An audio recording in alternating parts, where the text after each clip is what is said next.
अस्सलाम वालेकुम my YouTube family. Hopefully सब खैरियत से होंगे, मैं भी बिल्कुल ही खैरियत से हूँ। और आज घर के खाने के मेन्यू में हम बना रहे हैं बहुत ही मज़ेदार लोबिया का सालन बना रहे हैं, जिसे राजमा भी कहा जाता है। ये लाल वाले लोबिया हैं, आप देख सकते हैं। ये खाने में तो बहुत ही मज़ेदार होते हैं, लेकिन उससे भी ज़्यादा इसके फ़ायदे बहुत होते हैं।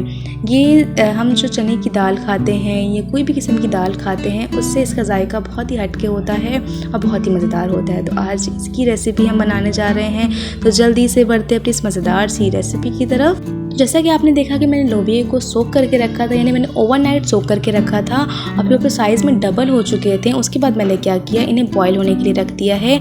कुछ भी मैंने इसमें शामिल नहीं किया है, बस इसे बॉईल होने के लिए रख दिया ताकि बहुत अच्छे से सॉफ्ट हो जाएं। और ये अपना कलर भी बहुत छोड़ता है। तो खैर ये एक तरफ ये बॉईल हो रहे हैं, दूसरी तरफ मैंने क्या किया, कढ़ाई में ऑयल ले लिया है। जब ऑयल गर्म हो जाए तो आप इसमें प्याज शामिल कर दें।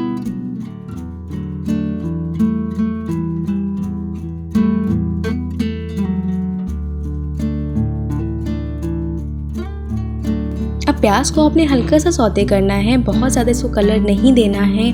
फ्लेम आपने मीडियम टू लो रखना है, बस हल्का से इसे सौते करें। उसके बाद आपने इसमें हरी मिर्ची शामिल कर देनी है। खैर जब तक मसाला जो हम तैयार कर रहे हैं तब तक कुछ बातें भी कर लेते हैं। अच्छा, लोबिया के बारे में मैंने बहुत सारे फ़ायदे सुने हैं, जिनमें से एक ये है कि कहा जाता है कि ये आपकी खून मतलब ब्लड लेवल को जो है वो ज़्यादा इंक्रीज़ करता है, यानी कि आपको जिस्म में खून बनाता है। तो उस हिसाब से तो ये बहुत ज़्यादा फ़ायदेमंद मतलब ग़िज़ा है और इसको तो अपनी डाइट में लाजमी शामिल करना चाहिए। तो मैंने तो अब सोचा है कि मैं वीक में एक दफ़ा तो ये लाजमी बनाया करूँगी। जब इतने फ़ायदे हैं इसके, तो क्यों ना इसे अपनी डाइट रूटीन में शामिल किया जाए। और काफ़ी फ़ायदे हैं इसके। अगर आपको भी इससे कुछ फ़ायदे पता हैं तो आप भी मेरे साथ लाजमी शेयर करें, कमेंट बॉक्स में मुझे लाजमी इसके बारे में बताएं। और यहाँ पे देखें, प्याज जब हल्का सा सौते हो गए तो मैंने इसमें टमाटर, हरी मिर्ची शामिल कर दिए हैं। उन्हें भी हल्का सा हमने सॉफ्ट करना है। और साथ ही मैंने इसमें शामिल कर दिया है नमक, लाल मिर्च पाउडर, हल्दी पाउडर, ज़ीरा पाउडर है और है इसमें धनिया पाउडर, साथ ही है कुटी हुई काली मिर्च। ये मसाले मैंने इसमें शामिल कर दिए हैं। अब हमने मसाले को बहुत ही अच्छे से भूनना है, इतना भूनना है कि इसका तेल जो है वो ऊपर आ जाए, यानी कि मसालों का कच्चापन अच्छे से ख़त्म हो जाए। तो यहाँ मसाले को हमने तकरीबन 5 से 7 मिनट तक मीडियम टू हाई फ्लेम पे भूनना है। तो इसकी भुनाई करते हैं अच्छे से।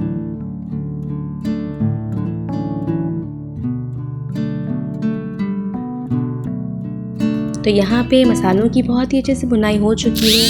7 से 8 मिनट मुझे लगे हैं मसालों को भूनते हुए और बहुत ही अच्छी सी खुशबू आ रही है। तो इस पॉइंट पे अब हमने इसमें उबले हुए लोबिया शामिल कर देने हैं। लोबिया, राजमा, आप जो भी कह सकते हैं।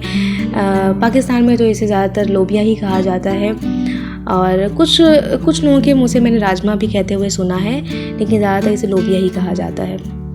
खैर ये जो उबले हुए लोबिया हैं इसमें शामिल कर देंगे और इसके पानी को आपने वेस्ट नहीं करना है। जिसमें ये बॉईल हुआ है उसके पानी को आपने फेंकना नहीं है, क्योंकि उसे भी शामिल करेंगे। ये देखिए, पानी भी शामिल कर दिया ना।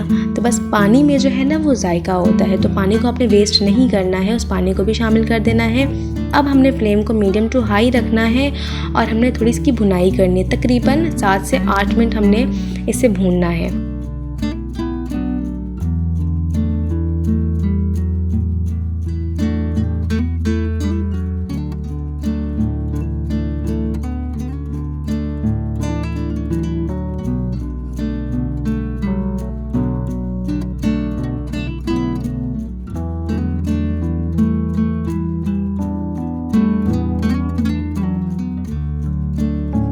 तो यहाँ लोबिया को मसालों के साथ भूनते हुए मुझे तकरीबन 10 मिनट हो चुके हैं और ये मुसलसल ही कुक हो रहा है मीडियम टू हाई फ्लेम पे। तो अब मैं इसे ढक के मज़ीद पकने दूँगी तकरीबन 15 मिनट तक लो फ्लेम पे।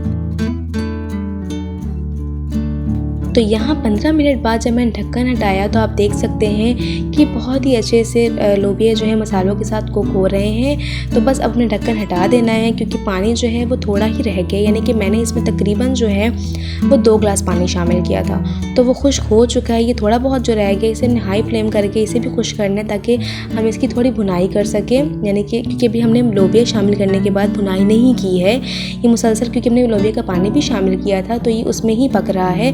अब और थोड़ी भुनाई करनी है। जब तक मसालों की अच्छी तरह भुनाई ना हो जाए तब तक जो है वो खाने का टेस्ट नहीं अच्छा आता है।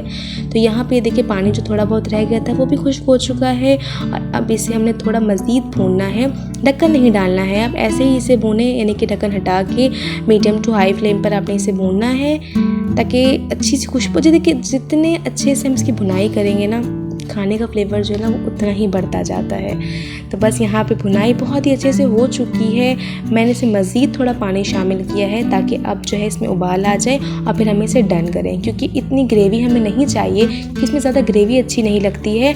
आप इसे मसालेदार ही बनाएं या थोड़ा मतलब थोड़ी सी ग्रेवी जो होता है मसाला भुना हुआ, तो उस टाइप इसे बनाएं तो ये ज़्यादा अच्छा लगता है खाने में।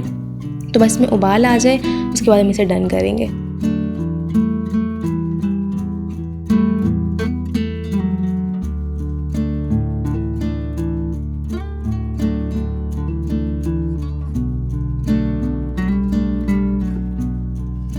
तो बस यहाँ लोबिया बन के बिल्कुल ही तैयार हो चुके हैं, बहुत ही मज़ेदार। आप देख सकते हैं कि मैं अब इसे मज़ीद जो है इसका पानी खुश्क नहीं करूँगी, ना मज़ीद मैं इसे पानी शामिल करूँगी, क्योंकि ठंडा होने के बाद भी जब आप इसको जब फ्लेम ऑफ कर देते हैं तो कोई भी आप जब सालन बनाते हैं तो उसकी ग्रेवी जो है वो सूख जाती है, यानी कि ड्राई हो जाती है थोड़ी। तो आपने इसको बस फ्लेम ऑफ कर देना है। लास्ट में इसमें शामिल करेंगे सब्ज़ धनिया, जिसके बगैर तो हर खाना अधूरा है इसकी खुशबू के बिना। तो ये शामिल कर देंगे, उसके बाद हम इसे सर्व करेंगे।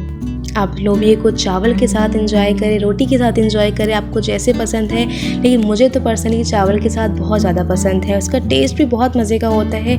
चने की दाल या चनों मतलब कि वाइट चने जो होते हैं, इन सब से हट के इसका टेस्ट होता है, बहुत मज़ेदार होता है। तो होपफुली आज आपको घर के खाने का मेन्यू बहुत ही पसंद आया होगा, आपको रेसिपी बहुत पसंद आई होगी। बहुत ही आसान रेसिपी है। उम्मीद करती हूँ कि आप इसे लाजमी ट्राई करेंगे और मुझे बताएंगे कि आपको ये रेसिपी कैसी लगी। मिलते हैं इंशाल्लाह इस तरह की मज़ेदार से वीडियो में, मगर उससे पहले मेरे चैनल को लाइक शेयर सब्सक्राइब करना बिल्कुल भी मत भूलिएगा। तब तक के लिए अपना बहुत सारा ख्याल रखिए। अल्लाह हाफिज़।